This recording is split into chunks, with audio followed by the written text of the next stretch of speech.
खास करके 140 करोड़ देशवासियों की चिंता कि वहां हिंदू, वहां के अल्पसंख्यक, उस समुदाय की सुरक्षा सुनिश्चित हो। इंडिया के प्राइम मिनिस्टर नरेंद्र मोदी साहब ने ये कहा है कि मेक श्योर करें कि बांग्लादेश के अंदर जो हिंदूज हैं उनकी सेफ्टी जो है वो यकीनी बनाई जाए। प्राइम मिनिस्टर ने जो बांग्लादेश को धमकी दी है, धमकी ही दी है, इनफैक्ट कोई प्यार से नहीं बोला है, धमकी दी है कि भैया वहां हिंदुओं के साथ कुछ गलत हुआ तो हम यहाँ बैठे हैं और हमारी पूरी पैनी नजर है। फर्स्ट मैसेज ही बहुत स्ट्रॉन्ग मैसेज के तौर पर सामने आ रहा है और उसमें उन्होंने हिंदू लफ्ज बाकायदा इस्तेमाल किया है। और उनका जीडीपी जो है वो आप देखें कहाँ से कहाँ पहुँच जाता है। $44 बिलियन के उनके पास रिजर्व्स आ जाते हैं। और जनाब हर आदमी को ये पता चलता है दुनिया में कि बांग्लादेश का जो मॉडल है वो मुआशी तरक्की का मॉडल है। पुलिस का कहना है कि मुजाहिरीन और हुक्मरान जमात अवामी लीग के कारकुनों के दरमियान तसादुम के नतीजे में बेशतर हलाकतें हुई। हमारा मुल्क नहीं है तभी तो हम जा रहे हैं इंडिया।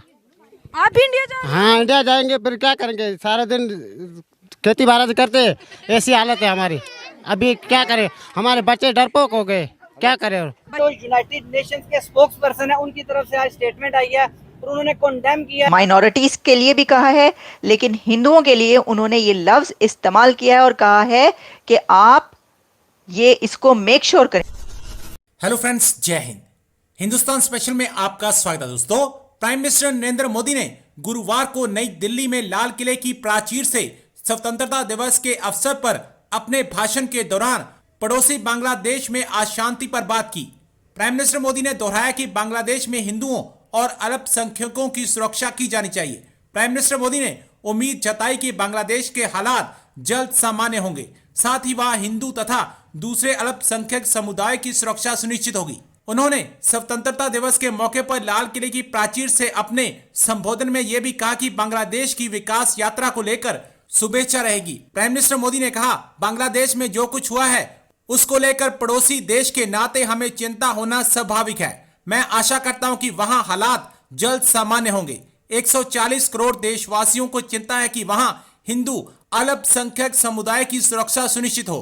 उन्होंने कहा, भारत हमेशा चाहता है कि हमारे पड़ोसी देश सुख और शांति के मार्ग पर चलें। प्राइम मिनिस्टर ने जो बांग्लादेश को धमकी दी है, धमकी ही दी है, इनफैक्ट कोई प्यार से नहीं बोला है, धमकी दी है कि भैया वहां हिंदुओं के साथ कुछ गलत हुआ तो हम यहाँ बैठे हैं और हमारी पूरी पैनी नजर है। साथ में एक बेल्जियन लेडी के साथ गैंग रेप हुआ इस्लामाबाद में।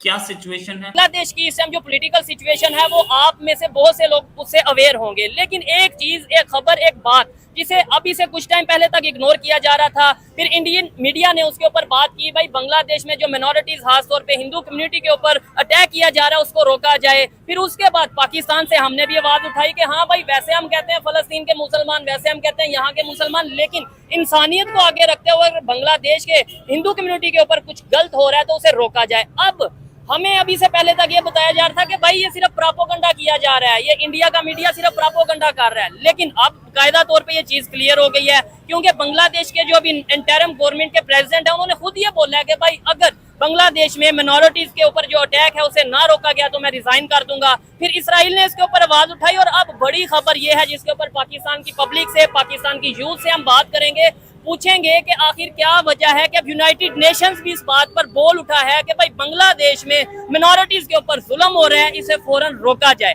पाकिस्तानी पब्लिक से पूछूंगा, हम कब बोलेंगे, हम एक ही चीज को मतलब इंसानियत की नजर से कब देखेंगे, जहां भी जुल्म हो, चाहे पाकिस्तान में हिंदू कम्युनिटी के ऊपर, मिनोरिटीज के ऊपर जुल्म हो या बांग्लादेश में हो या कहीं पे भी हो, हम उसके ऊपर चुप क्यों रहते हैं? क्या हमें बोलना चाहिए या नहीं बोलना चाहिए? आइए मेरे साथ। अस्सलाम वालेकुम जी। वालेकुम सलाम। आपका नाम? तैयब। क्या करते हैं तैयब भाई?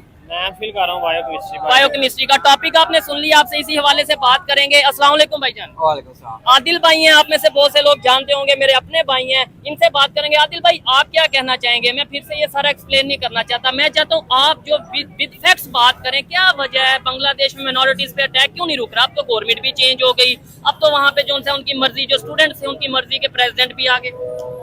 जी बिल्कुल ऐसी बात है। जब 5 अगस्त को ये सारा मामला हुआ तो तब पाकिस्तान कुछ ही घंटे बाद एक ये खबर भी सरफेस की इंडियन मीडिया की तरफ से कि बांग्लादेश में जो माइनॉरिटीज है, खासतौर पे हिंदू कम्युनिटी है, उसको लेके बहुत ज्यादा अटैक किए जा रहे हैं, उनके टेम्पल्स को आग लगाई जा रही है। बल्कि ये भी आया कि उनके कुछ क्रिकेटर जो हिंदू हैं, जैसे लिटन दास, जो के बाद में शायद पता चला कि वो मुशर्रफे का जो उनका घर जलाया गया। अच्छा। तो पाकिस्तान के मीडिया पे ये पोर्ट्रे करना शुरू कर दिया गया कि मामला कुछ और है, इंडियन मीडिया इसको कुछ और रंग दे रहा है, एक प्रोपेगेंडा कर रहा है और बात को कहीं और तरफ लेके जा रहा है। ठीक है, लेकिन ये है कि सच कितनी देर छुप सकता है, वो हकीकत सामने आ गई जब उनके बांग्लादेश के अपने प्रेसिडेंट ने ये बोल दिया कि हाँ मिनॉरिटीज के ऊपर अटैक हो रहा है और इसे फिलन फोर रोका जाए। मतलब ये चीज हम हमेशा हर चीज इल्जाम लगा देते हैं, ये इंडियन मीडिया का ये एजेंडा है, प्रोपेगेंडा है।